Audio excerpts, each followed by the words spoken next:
Ready to make the shift to kind copy? Don't try to shift everything all at once. Here's what to do instead.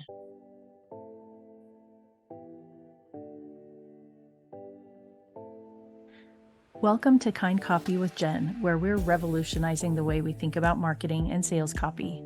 If you're a coach or an ethical marketer looking to connect authentically with your audience, you're in the right place. I'm Jen Hill Myers, conversion copywriter, certified master marketer, and founder of the Kind Copy movement, a growing community of copywriters, marketers, and purpose-driven entrepreneurs who are committed to infusing empathy, honesty, and authenticity into the way we do business. We believe sales copy isn't limited to just selling a product. It helps us connect with our ideal clients and create relationships and transformations that genuinely enrich their lives. No pushy sales tactics or manipulative marketing here. We stand for something different. I wanted to talk today a little bit about how we shift from the sort of bro marketer thing that was our foundation, right? That we all cut our teeth on when we first were introduced to online business. Because I'm gonna bet that a whole bunch of you, like me, started out with maybe one of Russell Brunson's books or one of those kinds of things. And you were taught, or you mimicked other people's copy. You were taught in that way to use the more traditional pushy sales tactics. So let's talk about how we shift that. And what I did, and I'm not recommending I'm not recommending that you take like a full break from your sales copy and figure out how to shift everything all at once. Okay? I've seen clients do that and it stalls their business out for weeks to months while they figure out how to redo all their copy, and they feel like they have to redo their website and their sales funnels and their socials, and everything has to happen all at once before they can feel like they are legitimately speaking in kind copy. And I want to recommend that you not do that. What I would start with is your day-to-day conversations with your ideal clients. What I did was I shifted my social media first, and then on the heels of shifting that, I also shifted the way I wrote to my email list so that it didn't feel weird anymore.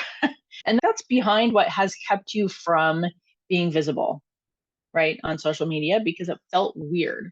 Whether you're an introvert or you don't feel like you can write very well, or you think every post has to have a call to action that goes to an offer, and that has felt really strange.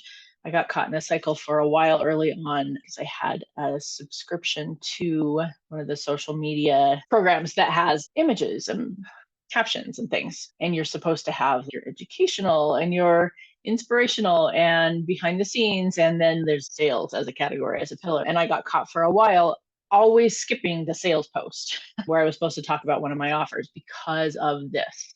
And so what I would do is start with coming up with a few calls to action that feel comfortable for you. And with kind copy, the thing that we are always trying to do is build a relationship. That, if there is one foundational thing that I would say underlies all of kind copy, it is building those long-term relationships with our existing clients, with our prospective clients, with our audience who may or may not ever become a client, but might know somebody they could refer to us as a client. So I would begin with working on how I speak to those people in my socials. So come up with some calls to action that feel comfortable, that invite people to open a conversation with you.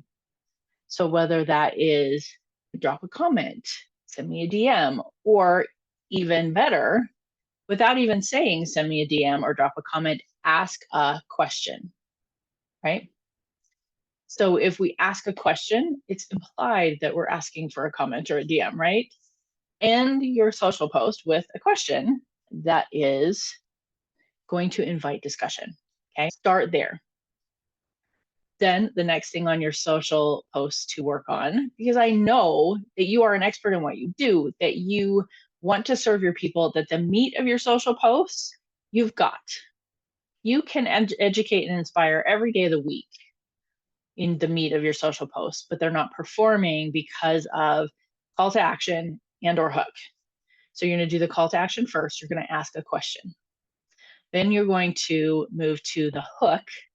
You're going to find a way to grab people's attention so they click see more, because you can have the greatest social media post in the world. You can have the greatest ad in the world. If your hook is not good enough to grab people's attention and get them to stop scrolling, get them to click that see more button, they're never seeing all that amazing goodness that you've just put into the post. They're not getting the help that you're providing in the post.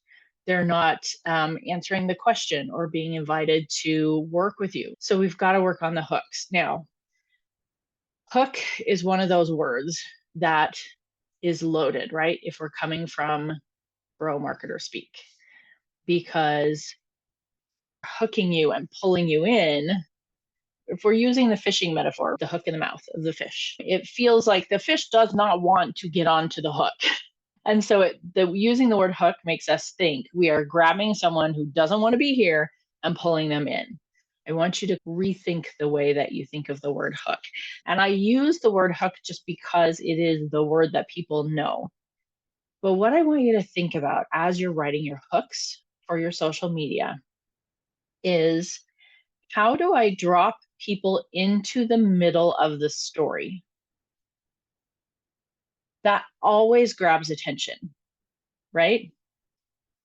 So something like, that didn't go as expected, right?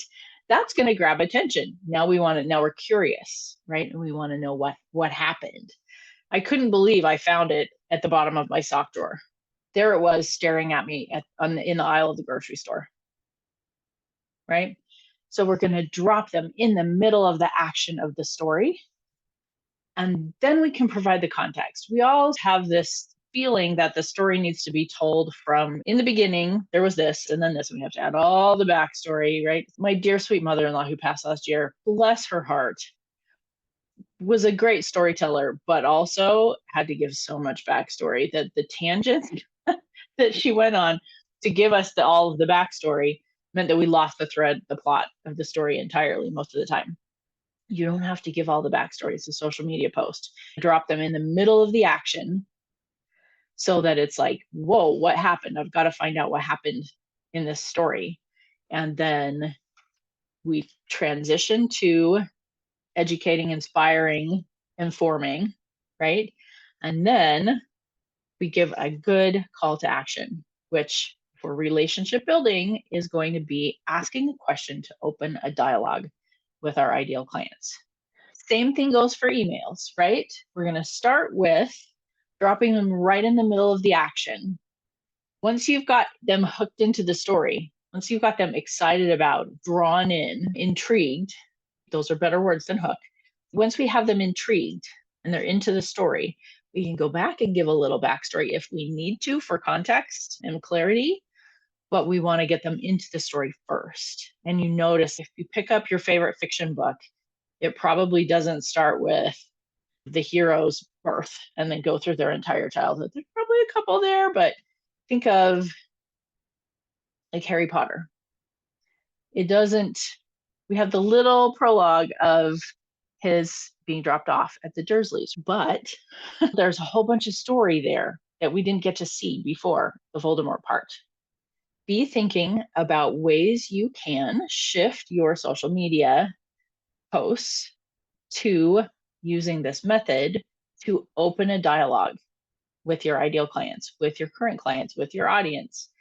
Get them interested in the story, give them some really good, juicy education, insight, inspiration in the middle, that part that you're so good at serving your clients with, and then open a dialogue with a good question as your call to action. And I guarantee you that will help make writing those social media posts feel lighter, feel like you can breathe into it, feel like it's more like you having a conversation instead of writing salesy copy.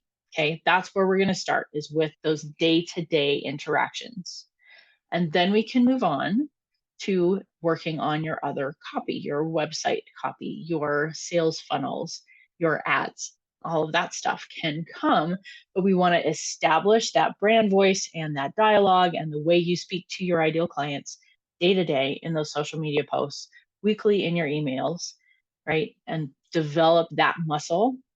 And then that's going to make shifting the other stuff so much easier. When we get to the other stuff, we're going to do it a piece at a time. We're going to go through the sales page. We're going to look for anything, any sticking points that feel uncomfortable for you. We're going to start with one and shift that and see how that does and see how it feels. And then we're going to come down the sales page. We're going to look for the next part that feels sticky and uncomfortable. We're going to shift that and see how that feels. I'm sorry for the bouncing. My cat is trying to like headbutt my monitor. So we're going to shift one piece at a time. It doesn't have to be all or nothing. And that's where we get stuck and paralyzed when it comes to our sales copy, is that we think it has to be all at once. And if you try to do that, you will stall out on your business for weeks to months to years. And I don't want that for any of you. All right. Thank you so much. I hope you're having a fantastic week. I hope your Merry Messy Middle is going well today on Wednesday. And I will see you in the Kind Copy Movement.